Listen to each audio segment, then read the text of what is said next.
when they first started, they did, Robert Lamb wrote, dialogue or, State of the Union off Chicago 5 or even stuff on Chicago 3, again, Mother, which is about Mother Earth. Okay. And Flight 602, is it? Okay. But all like Vietnam War, era. They had a song for Richard and his friends, basically telling Richard Nixon to get out of here. Oh, really? We're sick of your shit. Okay. But to a nice beat. Well, some would argue that may not be a nice beat on a song for Richard and his friends. Okay. I think it's you got to be a big fan to dig that. Okay. But they were very, just the story they're telling, sometimes it's like some of the lyrics I was listening to, they were kind of sad. Well, it depends what song. Right, because there was a lot of, they do a lot of love songs. Well, they did even back then. See, that's what's funny you say that, Jackie, that, it's funny you're saying that, Jackie. Point of order, dork. Please do. Sweet Jesus. Everybody blames Cetera and, If You Leave Me Now in 1976 for, well, that's when they sold out. That's when they became a pussy man. It's like, well, Just You and Me is a love song. Color My World off Chicago 2 is a love song. Right. Now, yes, it has some unique time changes and structure, and like there's a great soprano saxophone solo in the middle of Just You and Me, which may not have happened in the 80s, but it would have been a horrible synthesizer, right?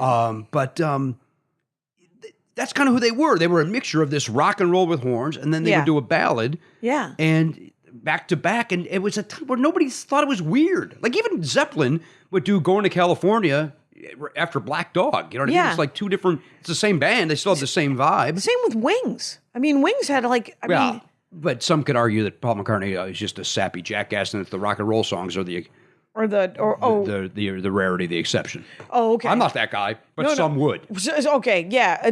But I thought that because I only have hits in history. The Wings, that's all you need. Which is all you need because it's got to be 50 songs. I know it's got everything right.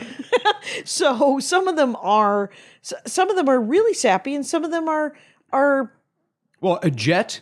Yeah. Band on the Run. Band on the Run is in my top 5 favorite songs of all time. That seems to be 3 different songs, is it not? Yeah. Isn't it? Doesn't it turn in? It just keeps going. And then Band on. Right. Seriously, it goes from it's long. Yeah. It changes major time code.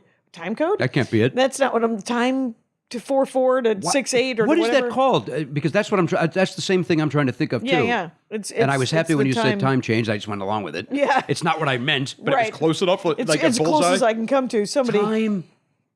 I'm sure someone, Ross Whitman, you out there yelling at the iPod? Yeah, but I'm Ross? this nerd that's on here to talk about music, and I can't think of like the most. But I can't remember the name of it. I'm a fan. I'm not a musician. That's it. Do you play an instrument? No. Did you ever play an instrument? I took guitar lessons. Okay. I admit that I'm that asshole that thinks.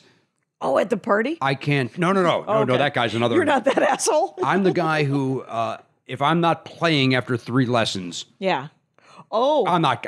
This ain't for me. Right. Like I literally think I should get those tapes from Esteban on an infomercial. Learn how to play guitar in 6 hours. And then all of a sudden you're doing Jimmy Licks. I'm Hot Licks Pardo. Hot Licks Pardo. True or false, Jackie? Yeah. I was in a band in high school called Rainbow Bridge. And I want it to be true. I would jokingly say, I would introduce the band and say, and I'm Jimmy Hot Licks Pardo. Wow, that feels true. No, it's false. That is false. No, of course it's true. Of course it's true. It's true. Oh my God.